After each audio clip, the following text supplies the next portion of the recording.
En tout cas, Léonard, c'est pas mal chez toi. Et c'est sympa de m'inviter. Ouais, je sais. Ouais, non, parce qu'en plus, je pensais que tu faisais encore la gueule suite à notre dernière conversation sur les cons.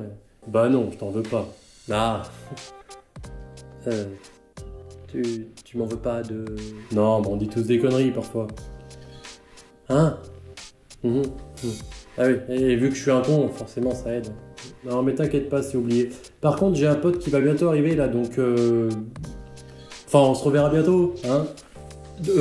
Oui. Non mais attention, je te vire pas, hein. C'est seulement qu'on va parler économie et management, alors ça va pas t'intéresser. Ah bah non. Oh, d'ailleurs, t'as vu que les fachos ont ouvert leur propre école de management? Hein? Ouais, à Lyon. Ah non, tu vas quand même pas défendre l'extrême droite. Ah non, je vais pas défendre cette clique, famille, dynastie, je sais pas trop comment dire d'extrême droite, non. Ah, tu me rassures. Eh ben tu vois, on est d'accord finalement, hein? N'empêche, c'est vraiment con quand ils pensent. Ils montent une école de management et de sciences politiques, alors que les gens qui les soutiennent, c'est justement des gars qui ont pas bossé à l'école et qui ont pas de diplôme. Comme quoi, sans éducation. Donc après, tu te retrouves dans la merde, hein, donc tu dois te trouver un coupable, alors forcément ça tombe sur les immigrés et les étrangers. Et tu tombes dans le c'était mieux avant, hein, quand il t'aurait suffi de se sortir les doigts du... Hein, enfin, tu vois ce que je veux dire. Et tu deviens finalement un beauf, un con qui soutient des cons d'extrême droite, qui s'ils étaient au pouvoir, ah ça c'est sûr, le système il changerait, hein. Mais on serait en dictature, hein, ça leur ferait bizarre aux beaufs, moi je te le dis. Bande de fachos abrutis.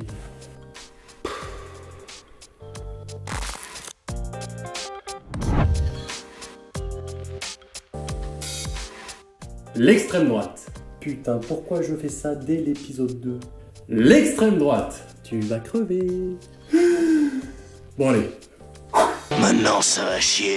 L'extrême droite. Pour tout te dire, ça a été très difficile d'en parler avec Léonard. Parce que j'avais la sensation que si j'avais le malheur de donner la moindre petite pointe de nuance sur l'extrême droite qui n'irait pas strictement dans le sens de... L'extrême droite, c'est le mal absolu.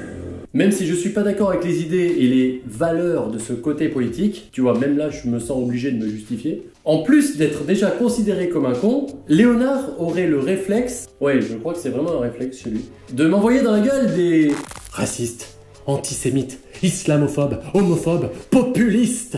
Pour le coup, complètement faux, blessant et hors de propos. Je suis un con, certes, mais un con plein d'amour.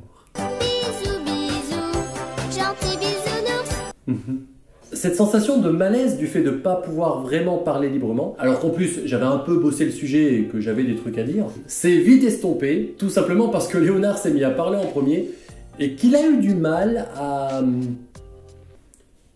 lâcher le micro. Non mais c'est pas grave, de toute façon j'avais pas grand chose à dire en vrai, donc voilà. Mais eux c'est juste des fils de de nazis, des racistes et des antisémites qui veulent juste se débarrasser des arabes et des blacks. Noirs. Un coup de vol charter. Pas les asiatiques. Qui supprimerait tous les droits aux LGBTQIAP. Hein? Ouais, non, ok, peut-être pas le dernier. Quoi? Peut-être même qu'il lancerait une campagne de soins contre l'homosexualité, ces bandes de trous du cul. Et puis il nous enverrait les flics pour un oui ou pour un non. Il n'y aurait plus de liberté individuelle. On se retrouverait dans nos heures les plus sombres. Les médias seraient muselés par l'État. Tout serait muselé et dirigé par une main de fer par l'État. Il y aurait une milice avec des couvre-feux. Et on nous forcerait de dénoncer les gens. Et il y aurait forcément plein de cons pour le faire parce qu'ils auraient peur eux-mêmes d'être arrêtés. Et il y en aurait même qui penseraient que ce serait bien. Et on nous montrerait des images d'autres pays où c'est le chaos pour nous dire que finalement on n'est pas si mal ici. Et... méconnaissable le Léonard. Ok, on en était où?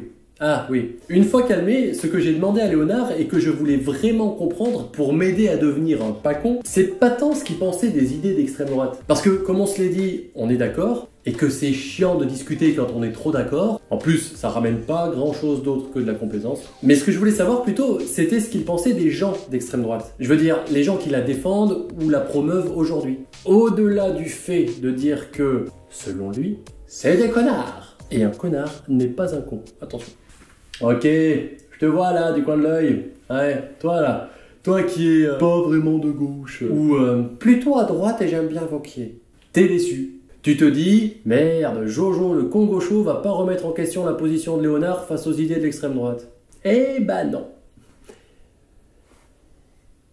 Même si... Ah, en réfléchissant un peu, si tu prends le cas du Front / Rassemblement National, Léonard a peut-être... parfois, pas complètement raison. Nuance quand tu nous tiens. Mais peut-être que ça relève en fait de tout le paradoxe lié à la communication de cette extrême droite, qui fait qu'aujourd'hui, elle est très populaire. Ouais, ça fait peut-être chier de le dire, mais l'extrême droite est bel et bien populaire. Parce que pour les gens qui n'ont pas le temps, l'énergie et les moyens de se renseigner réellement sur le sujet, donc les classes populaires, et pour ceux qui n'ont simplement pas envie d'aller chercher plus loin que... L'extrême droite, c'est le mal absolu. Donc Léonard et ses copains, cette branche politique, en France, est synonyme par exemple de bouleversement systémique. Et ça, Léonard, il veut pas du tout. Pour lui, en effet, avec l'extrême droite, on aurait droit à un État fort, militaire, sécuritaire, qui cadre tout. Alors qu'en réalité, le Front National a été fondé sur des principes ultra-libéraux. Que quand Marine est arrivée, ils se sont en effet un peu éloignés de ce libéralisme, mais pour mieux y revenir depuis 2018.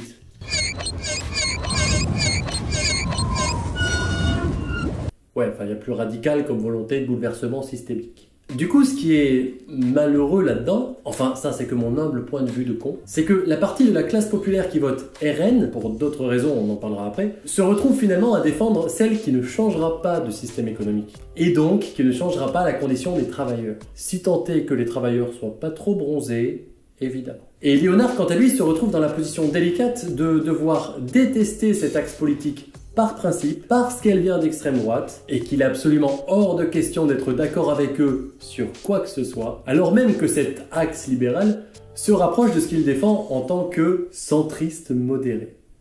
Non, je t'arrête, là t'es con et tu dis de la merde. La politique économique du RN est basée sur le nationalisme et la sortie de l'Europe.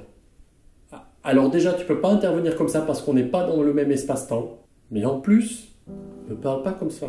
Tu sais que je suis sensible et du coup, à chaque fois ça... Merde. Ça faisait longtemps.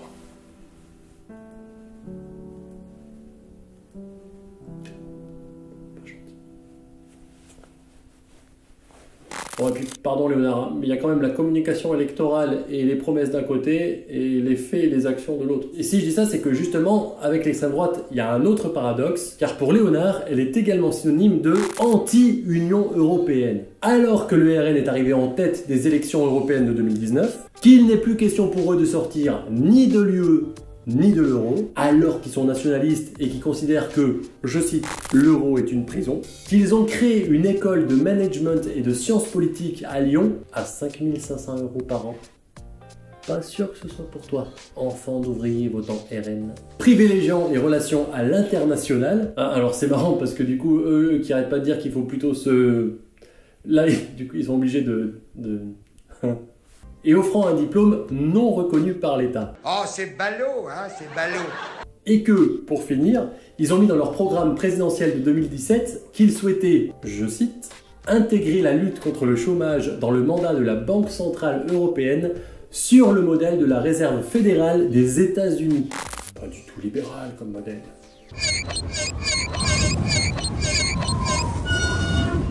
Et enfin, pour Léonard, l'extrême droite est aussi synonyme de xénophobe. Alors que... Ouais, là, ça va être un petit peu plus compliqué pour nuancer. Il les aime bien tant qu'ils restent chez eux. Ah non, c'est pas terrible, ça. Ah, je sais! Il y en a des bien. Ouais, c'est vraiment un épisode où je vais me faire des copains. Pour en revenir à ce que je disais au début, c'est bien, tu te recentres. Mais qu'est-ce que tu fous encore dans mon espace-temps? Ça te dérange? Bah, un peu, sans vouloir être méchant. Et puis comment t'arrives à faire ça? Bah... J'ai découvert le passage, les amis. Ah, ok. Non, mais vas-y, je te laisse parler. Voilà, je te remercie, ça me fait plaisir. Je voulais donc savoir ce que Léonard pensait des gens qui défendent l'extrême droite. Et c'est finalement très simple. Ce sont ceux qui, selon lui, ont raté leur vie et se retrouvent à bêtement, le mot est important, voter pour ce qui semblerait, le conditionnel est important, foutre en l'air le système et la façon d'appréhender la société et le monde, afin de pouvoir recommencer tout depuis le début, dans l'espoir, le mot est important, d'avoir une meilleure place à partir de ce nouveau départ. Finalement, pour Léonard, les électeurs d'extrême droite sont un petit peu similaires aux complotistes, ou aux illuminés, comme il dit. Parce que, pour lui, ils sont en situation d'échec social, ou professionnel, ou même personnel. Tu vois, c'est un peu comme ceux qui pensent qu'il va y avoir un grand bouleversement d'énergie qui va changer le monde et les transcender. Ou ceux qui croient qu'on est dirigé par les francs-maçons reptiliens qui asservissent l'humanité. Finalement, ce sont que des excuses pour justifier leur manque de courage et leur paresse, y compris intellectuelle. Et évidemment pour qu'ils puissent trouver un coupable à leur échec. À ce moment-là, je me suis dit précisément que le niveau intellectuel d'un tel propos était d'une telle hauteur que j'arrivais pas à le saisir. Un électeur d'extrême droite était donc similaire à un spirituel, un ésotérique, un... Mais du coup, qu'est-ce que Léonard voulait dire? Que l'extrême droite est une chimère? Peut-être. Que croire est une conséquence de l'échec? Que Marine Le Pen et Raël sont peut-être une seule et même personne? Que la dynastie des Le Pen est une dynastie de reptiliens? N'est-ce pas? Non. J'ai fini par me ressaisir et réfléchir. Bien respirer et rester calme pour ne pas rentrer dans un stay still style effréné et frénétique. Une chose est sûre, et je dis sûr parce que c'est pas moi qui le dis, mais c'est des sondages qui ont l'air sérieux, le vote d'extrême droite est un vote majoritairement prolétaire dans les régions qui ont le plus de difficultés économiques, et c'est aussi un vote de campagnards, bah j'aime pas dire provinciaux, mais campagnards, de la campagne, dans des zones où l'immigration est moins importante qu'en ville. Des gens avec des revenus modestes qui, pour les plus chanceux, habitent une maison qui a été transmise dans la famille de génération en génération depuis l'après-guerre, qui ont du mal à joindre les deux bouts, qui ont très peu accès à la culture qui pourrait justement les ouvrir aux différentes cultures, qui ont une vie sociale sans trop de renouveau parce qu'il n'y a pas masse de monde, et qui trouvent leur contentement en prenant soin de leur maison et en cherchant le confort chez eux, en achetant par exemple une belle télé pour se détendre et s'informer. Un peu une télé comme ça. Mais avec le 5.1, ce serait mieux. Et qu'est-ce qu'ils voient à la télé? L'Île-de-France gangrénée par les affrontements entre bandes rivales des RICS qui ont fait 2 morts la nuit dernière. Pendant l'un de leurs affrontements, un jeune homme a été tué. Sa mère et son frère attendent le verdict. Je suis dégoûté, il est acquitté ce fils de pute, il est acquitté! Acquitté, putain! Yo! Allah, scooter, chouchou! Yo! Allah, scooter, chouchou! Yo! Yo! Yo! Yo! Les habitants oscillent entre ras-le-bol et fatalisme. Bah, on n'est pas assuré. On n'est pas assuré, on n'est quand même pas tout jeune. Hein. On n'est pas tout jeune, on a quand même 78 ans. Je suis né ici, hein, on s'est marié ici. La thèse du grand remplacement. Vous l'assumez. Vous l'assumez, visiblement, vous l'assumez pas. Voilà, je dis qu'on est en voie, si on ne fait rien, on est en voie d'un remplacement de population. Bon, bah, tirs de projectiles et incendies de voitures et de poubelles, les autorités précisent qu'il n'y a pas eu, à proprement parler, d'affrontement avec les forces de l'ordre. N'empêche, la tension reste vive ça et là. Des émeutes particulièrement violentes puisque des tirs à balles réelles avaient été échangés. Les gendarmes avaient essuyé 60 tirs de carabine. Comment on arrive à calmer les esprits? C'est quoi? C'est la force? Plus de policiers? Et c'est là où le parallèle avec les reptiliens est peut-être pas complètement con. Et c'est ce que j'ai osé dire à Léonard. Imagine que tu vis à la campagne et que tu vois à longueur de temps des reptiliens casser des trucs à la télé. Et des mecs qui commentent ça, des mecs qui s'appelleraient par exemple Cédric Mézour, qui te dirait que si tu galères, c'est à cause de ces reptiliens. Toi, tu connais rien d'eux. Enfin si, t'en connais 2 ou 3, mais vite fait quoi, dont un qui a la peau verdâtre, mais pas complètement. Et en plus, eux, ils sont sympas. Preuve pour toi que... Il y en a des bien. Je déteste Didier Super. Mais tu crois le mec qui passe à la télé. Parce qu'il n'y a personne en face de lui pour le contredire de façon intelligente et radicale. À part quelques-uns, très policés, citadins en plus, qui s'indignent des propos de Aldrich Zambour, mais qui sont à des années-lumière de comprendre ta vie à la campagne, la réalité, qui te considèrent comme un bouseux, bah c'est pour déconner, hein. Les gens en province, ils savent faire plein de choses. Ils savent faire leur propre alcool, chasser pour se nourrir, ils savent mettre des pièges pour empêcher les ennemis de venir dans leur ville, enfin ils savent faire plein de trucs. Qui défendent les reptiliens, mais te méprisent toi, et qui t'ont salement jugé et critiqué, à l'image de nos maîtres, les seules fois où t'as osé ouvrir ta gueule.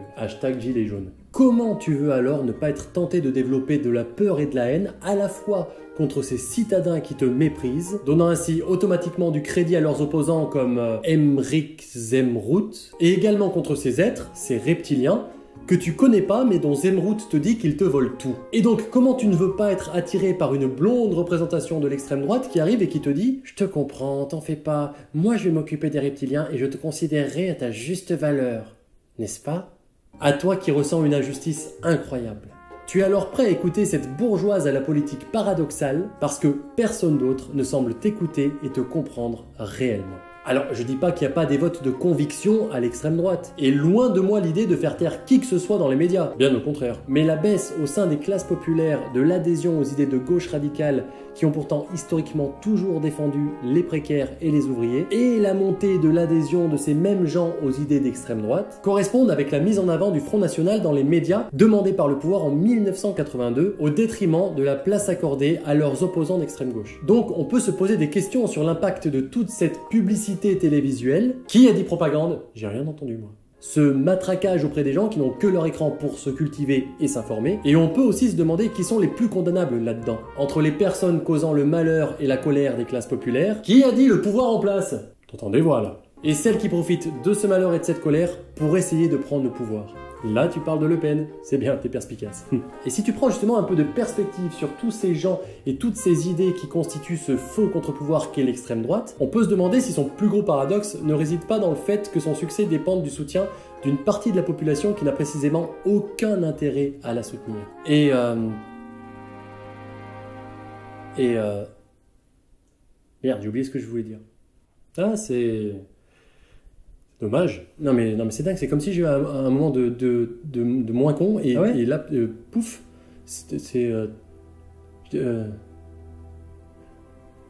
je disais quoi juste avant? Que ceux qui votent RN sont des abrutis. Pas sûr. Faudrait que j'y revienne.